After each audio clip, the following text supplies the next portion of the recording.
Bienvenue à toutes et à tous sur votre chaîne d'infos. On continue l'invité politique du jour, c'est Philippe Aymery. Bienvenue à vous Philippe Aymery sur ce plateau, Bonjour. président du groupe Rassemblement National au Conseil Régional des Hauts-de-France. Alors, on va faire un tour d'horizon de ce début d'année dans la région Hmm. des Hauts-de-France, à la fois sur le plan social, mais aussi économique. Alors, l'actualité économique du moment dans notre région est marquée par cette reprise qui finalement semble tomber à l'eau du côté de Saint-Saulve, la reprise d'Ascoval, puisque le potentiel repreneur Altifort n'aurait pas les reins assez solides pour reprendre les 280 salariés et l'activité.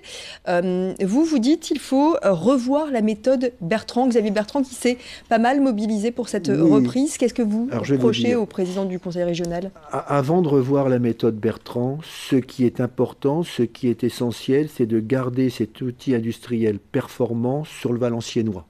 Et nous allons nous y employer dans la mesure qui est la nôtre. Et sur ce dossier, quelles que soient les réserves que nous avions sur la méthode de M. Bertrand, nous avons toujours soutenu toutes les initiatives et tous les prêts, toutes les avances que faisait la collectivité. En quoi nous mettons en cause la méthode de M. Bertrand? Nous pensons que dans toutes ces affaires industrielles, dans toutes ces négociations, dans ces fusions, dans ces reprises, c'est la discrétion qui est la règle dans le monde des affaires. On se rencontre pour avoir un business plan qui tienne la route, pour voir quels sont les financiers qui vont suivre, pour voir quels sont les moyens publics que l'on va pouvoir collecter.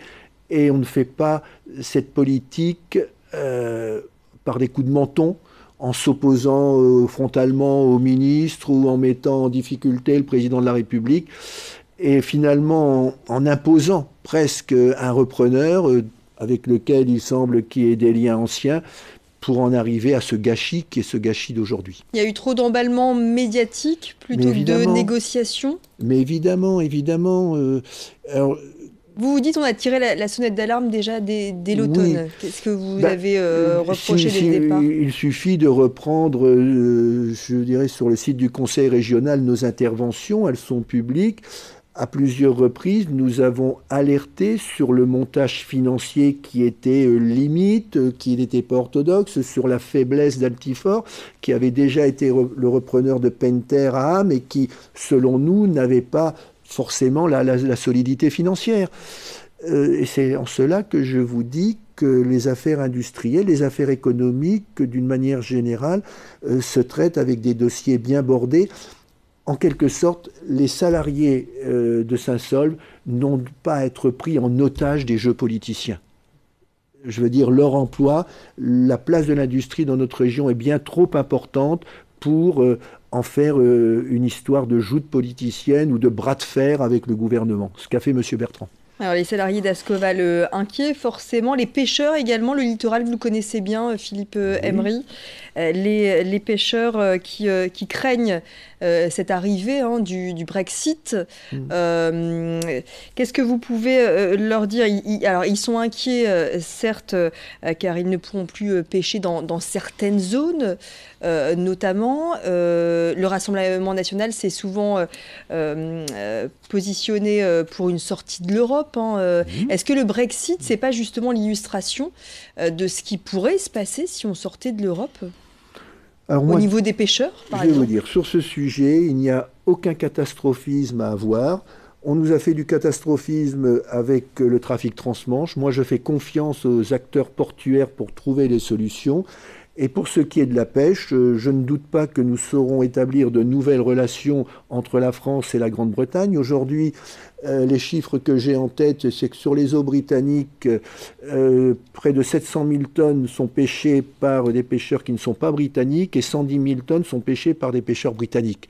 Donc vous voyez que demain, sortie de l'Union européenne n'empêchera pas que des relations se fassent et que nos pêcheurs puissent, à mon avis, pêcher dans les eaux britanniques. Alors, il y aura peut-être des contreparties à avoir, mais il faut faire confiance quand même à la sagesse des gouvernements pour comment dire, négocier dans l'intérêt de leurs habitants respectifs. Et puis je vais vous dire, il y a eu de la pêche dans les eaux territoriales britanniques avant l'Union européenne, il y en aura après le Brexit.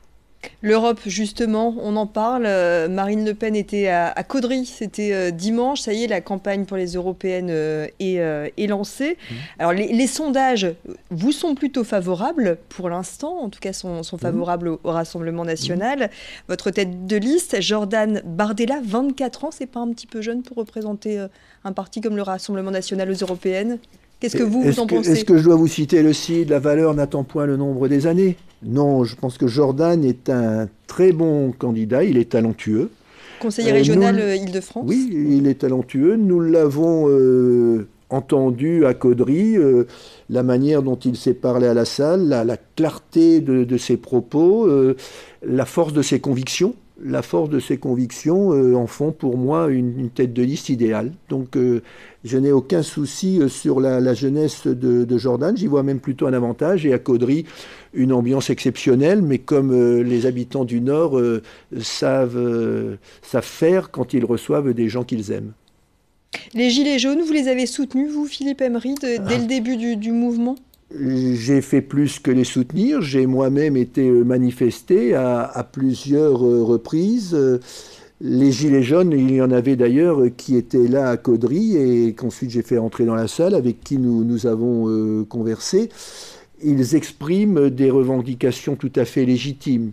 Ils expriment la colère de cette France, des oubliés, de cette France périphérie, de cette majorité invisible de gens qui travaillent et qui n'arrivent pas à mettre leurs moyens et qui n'arrivent pas à avoir d'économie, qui n'arrivent pas à terminer les fins de mois. Donc il y a une vraie difficulté. Leurs revendications sont légitimes. Le gouvernement a joué avec les Gilets jaunes la politique du pire, qui est d'ailleurs la pire des politiques, puisqu'il a voulu instrumentaliser la violence de casseurs d'extrême gauche qui sont venus infiltrer les défilés. Moi, je pense qu'il faudra de toute façon apporter une réponse politique à cette urgence sociale, et je ne doute pas que l'élection européenne sera aussi un moment de vérité où le peuple pourra s'exprimer et porter haut et fort ses revendications. Il nous reste quelques secondes. Je voulais vous faire réagir justement puisque vous parlez des fins de mois difficiles.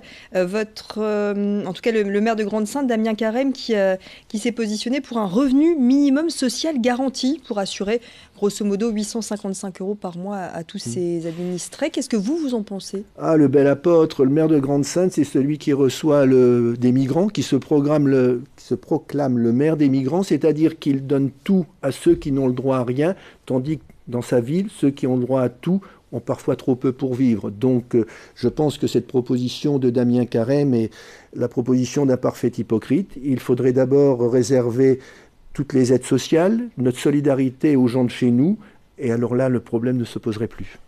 Très bien, c'est sur ces mots que l'on va se quitter. Merci beaucoup en tout cas Philippe Emery pour ce bilan social, économique dans la région des Hauts-de-France. À très bientôt. C'est moi qui vous remercie. Au revoir.